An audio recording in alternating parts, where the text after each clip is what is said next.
Discovering Valprino, from Dolcedo to Lecchiore. Now that Liguria is back in the yellow zone, we can finally resume our inland trips. This time, we want to offer you Valprino, an area just a few kilometers from our flats in Diano Marina, where you can find some of the most charming villages in West Liguria. We will take you through olive groves, ancient oil mills, crossing Dolcedo and its hamlets to Lecchiore. From the farm holidays to Dolcedo.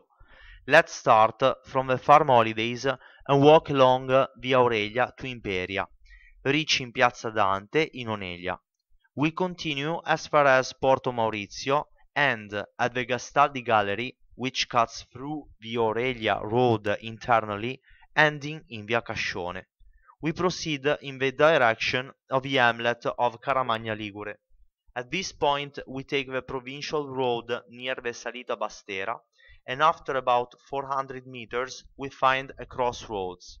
On the right we have a road to Vasia, while on the left the exit to Dolcedo. We take this last road, continuing along a false floor, and the first place we meet is the hamlet of Isola Lunga. Isola Lunga. It is a small town a few meters from Dolcedo.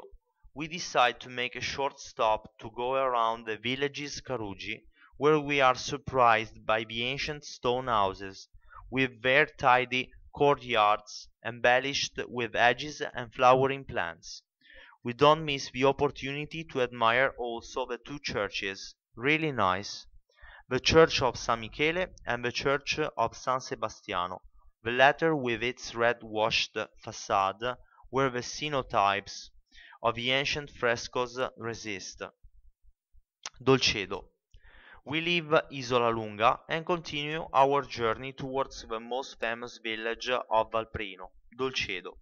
We take the provincial road on the upper part that leads us to Piazza San Carlo, the fulcrum where the main activities of the village gravitate. Every Sunday, for example, there is a well-known antique market, but here you will find above all the Loggia Comunale, that is the seat of the town hall.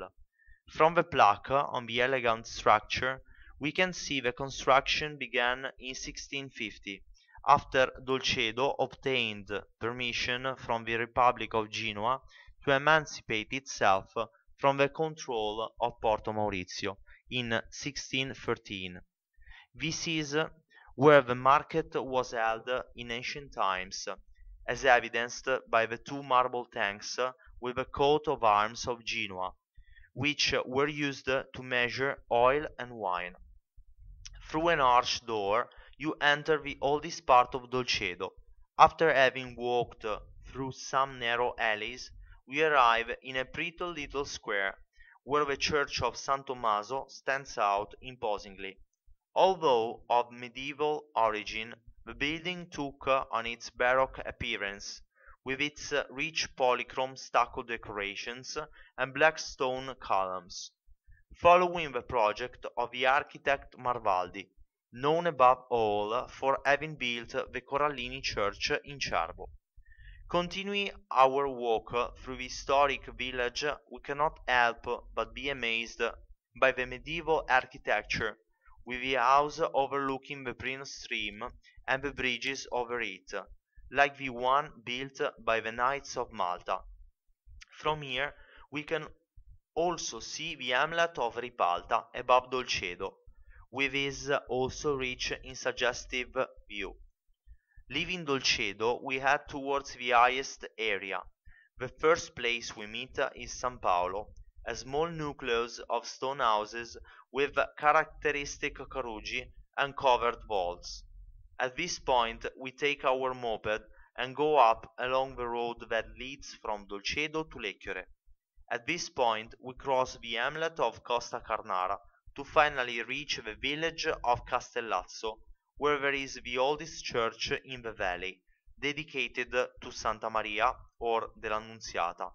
Although the facade, preceded by a portico, bears witness to a reconstruction in Baroque style, Its Romanesque layout is evident in the apse and above all in the frieze set above the main entrance.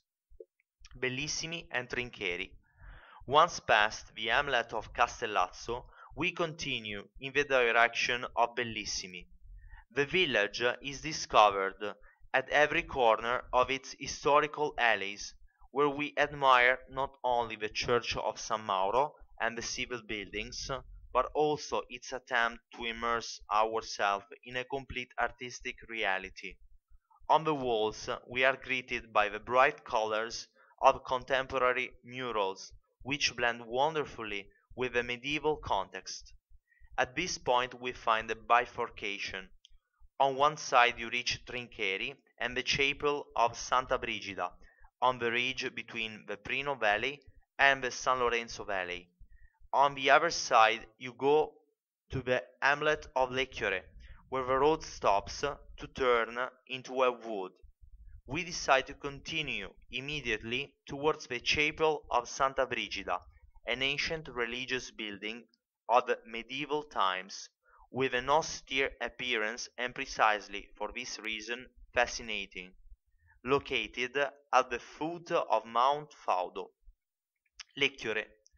We then return to Bellissimi and proceed towards Lecchiore, the last village on our route.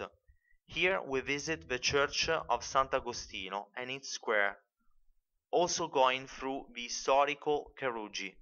Finally, following the indications of a sanctuary of Acquasanta, we venture into the woods for about 400 meters, through a path that leads to the famous lakes of Lecchiore.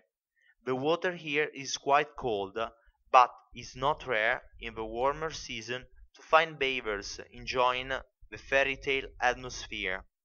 We arrived at the end of the first part of our journey along Valprino. In the next article, we will continue the route proceeding from Prelà and Villatalla.